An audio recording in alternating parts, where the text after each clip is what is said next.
কি করেছে দাদা ভাই? কি দুষ্টুমি করেছে?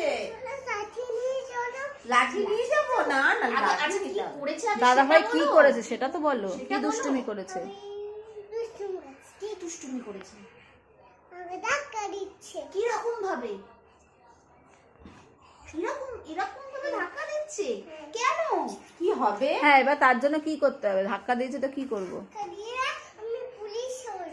ও, তুমি পুলিশ হয়ে যাবে? তারপরে পুলিশ হয়ে কি করবে? কাকে? আর কি করবে? থানায় নিয়ে আটকে থানায় নিয়ে চলে যাবে? তারপর দাদা ভাই তো কাঁদবে থানায় নিয়ে গেলে, তখন তুমি কি করবে? কে, তুমি পুলিশ হয়ে গেছে? ও একবার ঘুরলে পুলিশ হয়ে গেছো, এবার কি করবে? এসো আমার কাছে, এসো, এদিকে এসো, আসো আসো আসো। কি করছো ওখানে এরকম করে? ও, তুমি পুলিশ হচ্ছে ঘুরে ঘুরে? ও, পুলিশ হয়ে গেছে।